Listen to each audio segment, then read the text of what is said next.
Bismillahirrahmanirrahim. Assalamualaikum warahmatullahi wabarakatuh.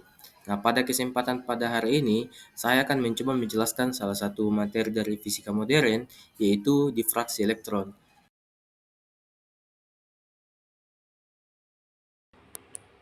Sejak didirikan pada tahun 1960-an, para peneliti di Laboratorium Akselerator Nasional telah menghasilkan berkas elektron untuk mempelajari beberapa rahasia alam yang paling terjaga.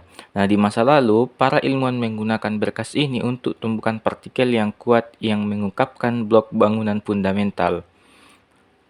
Saat ini, SLAC sebagian besar menggunakan akselerator elektronnya untuk menghasilkan sinar X.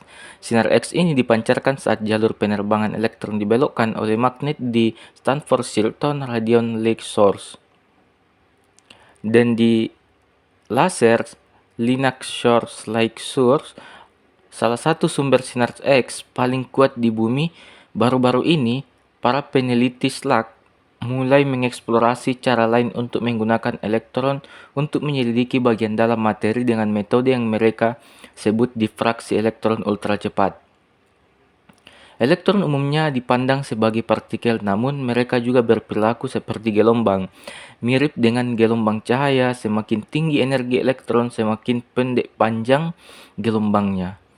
Jika panjang gelombang cukup pendek, gelombang elektron dapat mengumpulkan informasi tentang struktur atom objek yang dilewatinya, sama seperti gelombang sinar X yang mengungkapkan bagian dalam material.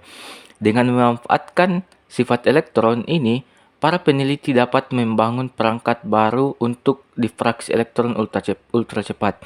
Semuanya dimulai dengan produksi berkas elektron berkualitas tinggi yang sangat energik berdasarkan teknologi yang dikembangkan oleh SLAC.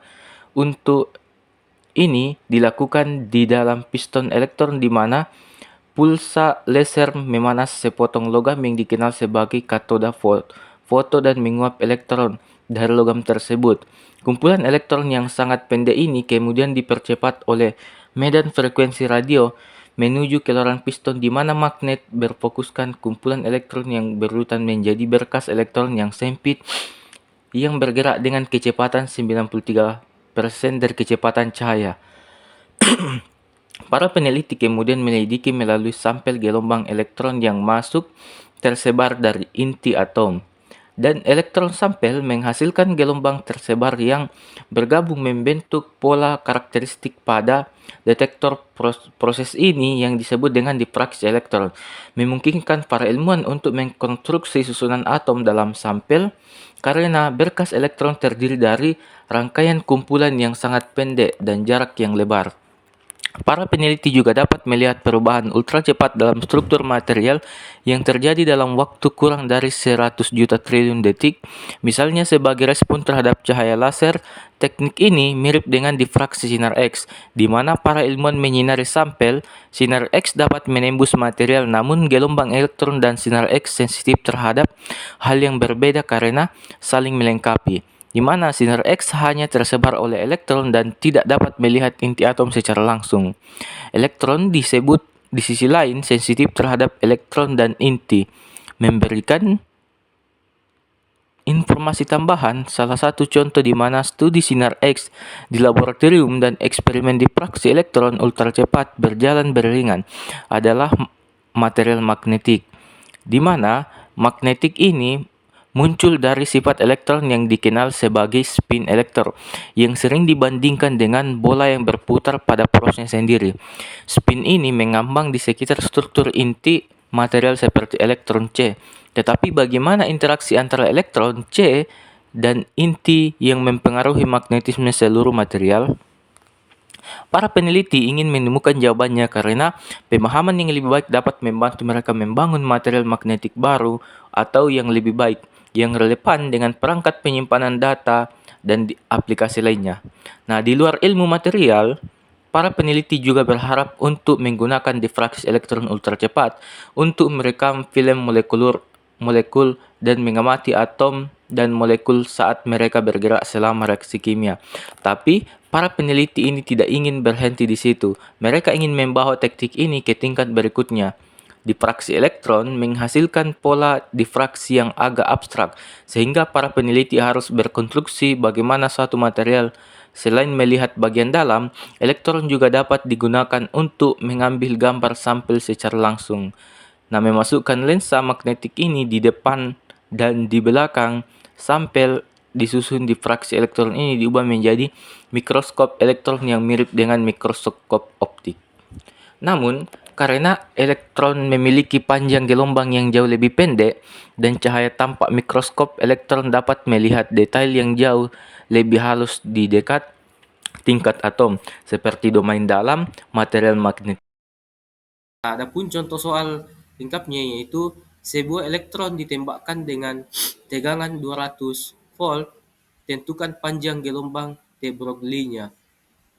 Nah, di mana diketahui H atau konstanta Planck sama dengan 6,626 kali 10 pangkat min 34 joule sekon, dan massa elektronnya itu sama dengan 9 kali 10 pangkat min 31 kilogram.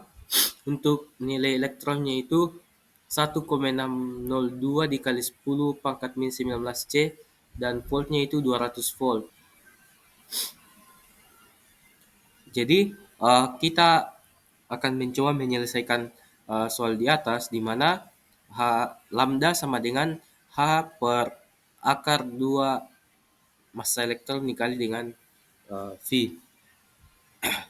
Jadi lambda sama dengan 6,626 6 kali 10 pangkat min 34 dibagi dengan akar 2 kali 9,11 kali 10 pangkat 31 dikali dengan 1,602 dikali 10 pangkat C dikali 200, maka diperoleh lambda sama dengan 8,7 kali 10 pangkat min 11, dan M-nya sama dengan 0,087 Newton meter.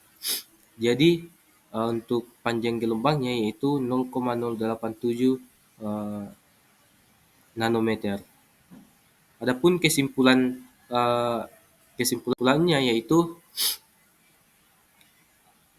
eksperimen difraksi elektron membuktikan bahwa elektron tidak hanya bersifat partikel bermassa dan bermuatan, tetapi juga memiliki sifat gelombang, sebagaimana dihipotesiskan oleh Louis de Broglie pada tahun 1924, di mana difraksi elektron membuktikan teori yang dikemukakan oleh Louis de Broglie. Nah, ketika elektron ditembakkan ke kristal logam, muncul pola interferensi yang hanya dapat dijelaskan jika elektron berperilaku sebagai gelombang. Nah, fenomena ini membenarkan persamaan de Broglie di mana hubungan energi, kecepatan, dan panjang gelombang. Nah, panjang gelombang berbanding terbalik dengan akar energi kinetiknya. Artinya, semakin besar energi suatu tegangan percepatan elektron, maka panjang gelombang semakin kecil dan efek difraksi menjadi lebih rapat. Untuk makna fisik dan implikasinya yaitu untuk benda mikroskopik, misalnya bola atau manusia, panjang gelombang de Broglie sangat kecil. Sifat gelombangnya tidak tampak. Namun untuk partikel subatomik, elektron, proton, neutron, panjang gelombangnya berada pada skala nanometer. Efek gelombang dapat diamati secara eksperimen. Oke, mungkin itu saja video dan materi yang dapat saya jelaskan. Kurang dan lebihnya mohon dimaafkan. Wabillahi taufiq wal hidayah. Assalamualaikum warahmatullahi wabarakatuh.